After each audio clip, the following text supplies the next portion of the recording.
নমস্কাৰ।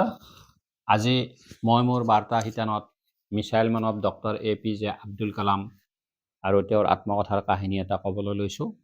আজিৰ কাহিনীটোৰ খণ্ড নম্বৰ 25। ৰাষ্ট্ৰপতি পদৰ প্ৰাৰ্থিত্ব ঘোষণাৰ পিছত কালামৰ মনোনয়ন পত্ৰ দাখিল আৰু সংবাদসেৱীৰ সৈতে তেওঁৰ কথোপকথন আজিৰ কাহিনীটোত ইয়াকে অৱগত কৰিবলৈ লৈছোঁ। কালামে তেওঁৰ আত্মকথাত কৈছে, মোৰ ৰাষ্ট্ৰপতি পদৰ প্ৰাৰ্থিত্ব ঘোষণাৰ পিছতে ৰাষ্ট্ৰপতি পদৰ প্ৰাৰ্থী হিচাপে মই মনোনয়ন পত্ৰ দাখিল কৰোঁ। সেই দিনটো আছিল 2002 চনৰ 18 জুন। ভাৰতীয় জনতা দলৰ অৰ্থাৎ BJP দলৰ নেতা প্ৰমোদ মহাজন আছিল মোৰ নিৰ্বাচনী এজেণ্ট। মনোনয়ন পত্ৰ দাখিলৰ পিছতে মই প্ৰথমখন সংবাদমেল আহ্বান কৰিলোঁ। সাংবাদিকসকলে মোক বিভিন্ন ধৰণৰ প্ৰশ্ন উত্থাপন কৰিছিল আৰু তাৰ উত্তৰসমূহ মই দিওঁ।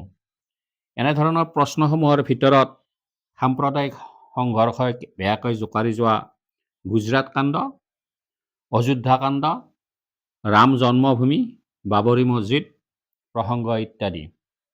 সেইদৰে সেই প্ৰশ্নসমূহৰ উপৰিও ৰাষ্ট্ৰপতি কাৰ্যকালত মোৰ পৰিকল্পনা আৰু বহু ধৰণৰ বিষয়ৰ ওপৰত প্ৰশ্নসমূহৰ উত্তৰ মই দিব লগা হৈছিল।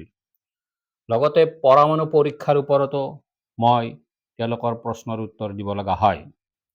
মোৰ উত্তৰসমূহৰ ভিতৰত প্ৰথম অগ্ৰাধিকাৰ আছিল শিক্ষা খণ্ডৰ অগ্ৰাধিকাৰ, লগতে অৰ্থনৈতিক উন্নয়নৰ ধাৰা উন্নত কৰা। দ্বিতীয়ত, ৰাষ্ট্ৰপতি ভৱনৰ মান মৰ্যাদা আৰু গৰিমাৰ মাজত মই সদায় সৰলতা বজাই ৰাখিম। তৃতীয়ত, কোনো জটিল সমস্যাৰ উদ্ভৱ হ'লে মই সদায় সংবিধান বিশেষজ্ঞসকলৰ পৰামৰ্শ গ্ৰহণ কৰিম। মনোনয়ন পত্ৰ দাখিলৰ পিছত আন কামসমূহ পূৰ্ণগতিত আগবাঢ়ি গ'ল। তাৰ ভিতৰত লোকসভা আৰু ৰাজ্যসভাৰ সাংসদসকলক উদ্দেশ্যি এখন চিঠি যুগুত কৰোঁ। এনে সাংসদৰ সংখ্যা আছিল 18জন মান হ'ব। মোৰ স্বপ্নৰ বিষয়ে তেওঁলোকক জনালোঁ আৰু মোক ভোট দিয়াৰ বাবে উক্ত চিঠিখনত অনুৰোধ কৰিলোঁ। প্ৰমোদ মহাজনৰ পৰামৰ্শ অনুসৰিয়ে এনেদৰে চিঠিবোৰ প্ৰেৰণ কৰোঁ। ব্যক্তিগত হিচাপে 18জন সাংসদক কম সময়ৰ ভিতৰত লগ ধৰাটো মোৰ বাবে সম্ভৱো নাছিল। এনেদৰে আগবাঢ়ি গৈ অৱশেষত 18 জুলাইৰ দিনটো পালেগৈ। সেই দিনটোতে ফলাফল ঘোষণা কৰা হয়। মনোনয়ন পত্ৰ দাখিলৰ সম্পূৰ্ণ এমাহ মূৰত ফলাফল দিয়া হয়। বহু ভোটৰ ব্যৱধানত মই ৰাষ্ট্ৰপতি হিচাপে নিৰ্বাচিত হ'লোঁ। তাৰ পিছত গোটেই দিন ধৰি মোক লগ কৰাৰ পৰাই দৰ্শনৰ সোঁত ববলৈ ধৰে। তাৰ মাজত বিভিন্ন সংবাদ মাধ্যমৰ সংবাদকৰ্মীসকলৰ সৈতেও সাক্ষাৎকাৰত বহোঁ আৰু তেওঁলোকৰ প্ৰশ্নসমূহৰ উত্তৰ মই দিওঁ। 25 জুলাইৰ দিনাখন শপত গ্ৰহণ সমাৰোহৰ দিন ধাৰ্য কৰা হ'ল। সমাৰোহলৈ আমন্ত্ৰিত লোকসকলৰ এখন তালিকা প্ৰস্তুত কৰোঁ। তালিকাখন বৰ দীঘলীয়া নকৰিলোঁ, যিহেতু সংসদৰ চেণ্ট্ৰেল হলত 100জন মান অতিথিৰহে বহাৰ সুবিধা আছিল।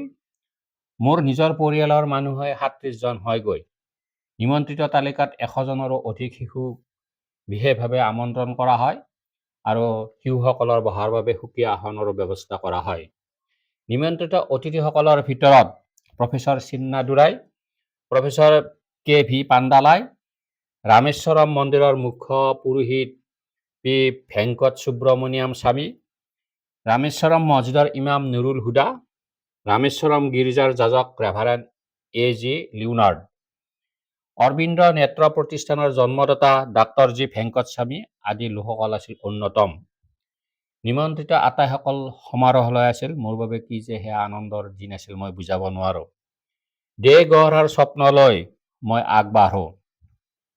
কালামৰ এই কাহিনীটোৱে প্ৰমাণিত কৰে তেওঁ মন্দিৰ মছজিদ গীৰ্জাৰ ধৰ্মীয় গুৰুসকল লগতে শিক্ষাগুৰুসকলক অতি শ্ৰদ্ধাৰ চকুৰে চাইছিল। শিশুসকলৰ প্ৰতিও আছিল তেওঁৰ অগাধ প্ৰেম। সেই বন্ধুবৰ আজিৰ কাহিনীটো ভাল লাগিলে আপোনালোকে মন্তব্য দিব পাৰে আৰু প্ৰয়োজনত এই বাৰ্তাটো আনলৈও প্ৰেৰণ কৰিব পাৰে। ধন্যবাদ।